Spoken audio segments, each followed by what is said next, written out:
Good morning everyone. আজকে ফুকেটে second day. আজকে আমরা ফিফি আইল্যান্ড যাব।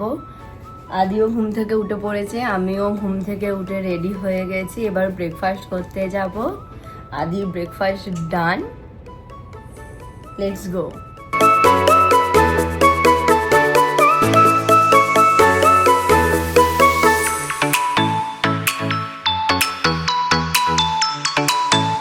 থাইল্যান্ডে এসে আদি সবাইকে দেখে আমাদের সাথে ব্রেকফাস্ট করতে বসেছে।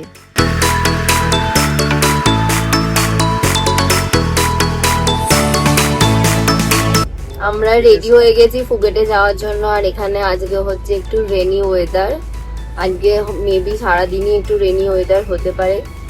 তো দেখা যাক এই রেনি ওয়েদারে কতটা কি ভালো ছবি আসে।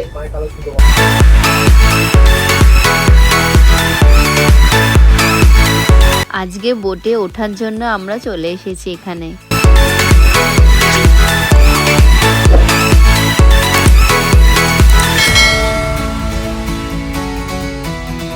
আমাদের মতো আদিও খুব এক্সাইটেড, তবে ওর এই সব কিছু মনে থাকবে না। ইউটিউবের ভিডিওগুলোতেই ওর সবকিছু স্মৃতি হয়ে রয়ে যাবে। আজকে আমাদের সাথে এনারাও সাইট সিন করবে।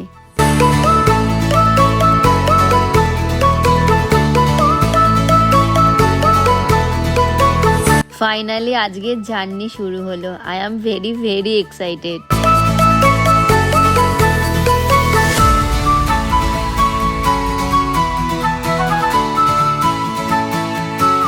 আজকের ফার্স্ট স্পট হচ্ছে মায়াবে বিচ। এটা এখানকার ফেমাস একটা টুরিস্ট স্পট। খুব ভিড় এখানে, তবে একটা কথা বলতেই হচ্ছে, ক্যামেরা এই জায়গাটাকে কতটা জাস্টিফাই করছে জানি না, তবে অসম্ভব সুন্দর এই জায়গাটা। একদম পিকচার পারফেক্ট প্লেস। আমি তো জায়গাটার প্রেমে পড়ে যাচ্ছি। আর এখানে সমুদ্রের জলের রংটা জাস্ট অসম্ভব সুন্দর। সবার মাঝে আমিও একটু সুযোগ করে নিয়েছি ছবি তোলার। আর আমার পার্সোনাল ফটোগ্রাফার হচ্ছে মিস্টার বাঙাল। আদিও খুব এনজয় করছে এখানে। ওকে এনজয় করতে দেখে আমরাও খুব খুশি।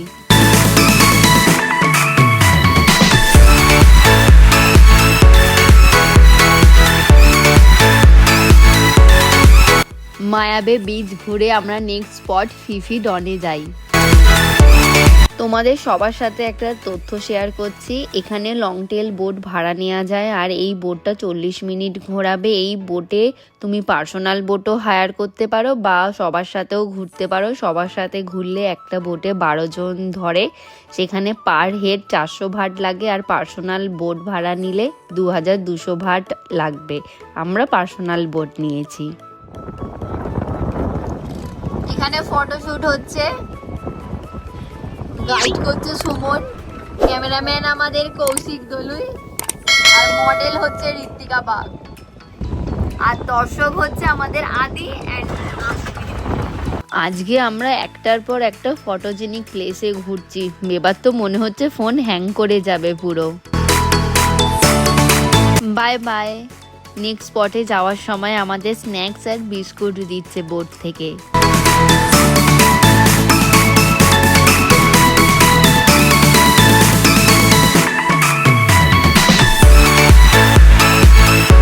এখান থেকে নেক্সট আমাদের ভাইকিং কেভ অ্যান্ড মাঙ্কি বিচে নিয়ে যায়। পূর্ণিমার কারণে জল বেশি থাকায় আমরা এখানে নামতে পারি না। আর এখানে অজস্র মাঙ্কিতে ভর্তি।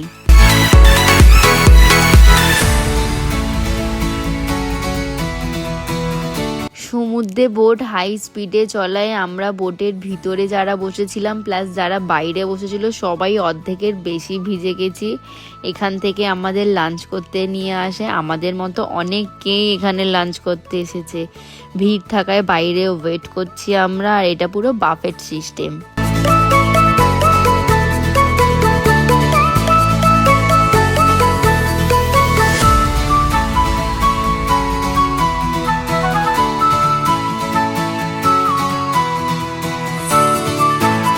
আমাদের সাথে আদিকেও একটু লাঞ্চ করিয়ে দিই। টাইম হয়ে যাওয়ায় লাঞ্চ করে বোটে ওঠার জন্য চলে যাই। এখানে কোকোনাট ফ্লেভারের আইসক্রিম চারিদিকে অ্যাভেলেবেল, তাই আমরাও একটু টেস্ট করি।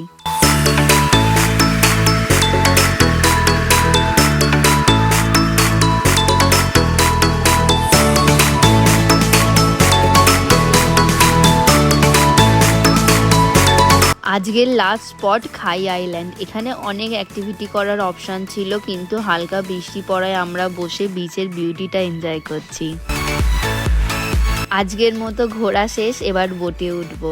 তবে একটা কথা বলতেই হচ্ছে, মেঘলা ওয়েদারে বিচের সৌন্দর্য একটুকু কমেনি। এই জাস্ট আমরা ফিফি আইল্যান্ড থেকে ফিরলাম, ফিরে একটু ফ্রেশ হলাম। এবার আদিকে খাইয়ে আমরা রেডি হয়ে আজকে ডিনারে যাব। আজকে ইচ্ছা আছে ফুকেটের কোনো ভালো রেস্টুরেন্টে গিয়ে ডিনার করার। তো তাড়াতাড়ি সব কাজ মিটিয়ে আমরা ডিনার ডেটের জন্য বেরোই।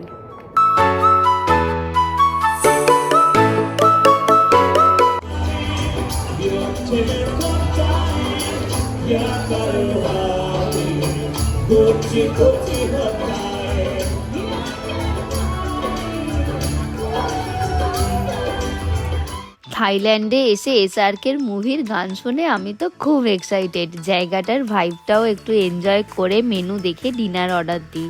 একটু ওয়েট করার সাথে সাথেই আমাদের টেবিলে ডিনার চলে এসেছে।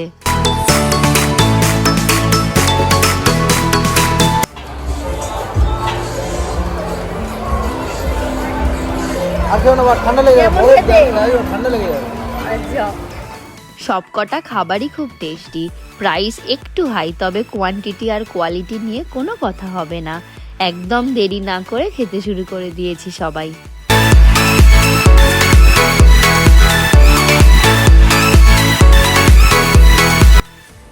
ফুকেটের শেষ দিনটা বেশ ভালোই কাটলো। রাতটা আমরা সবাই মিলে খুব ভালো একটা জায়গায় ডিনার করতে গেলাম, সেই ভিডিওটা তোমরা দেখলেই। এবার আমরা ঘুমিয়ে পড়বো, কারণ আজকে খুব টায়ার্ড আমরা সকাল থেকে। ভালোই বেশ দিনটা হেকটিকও গেছে, প্লাস ওয়ান্ডারফুলও হয়েছে।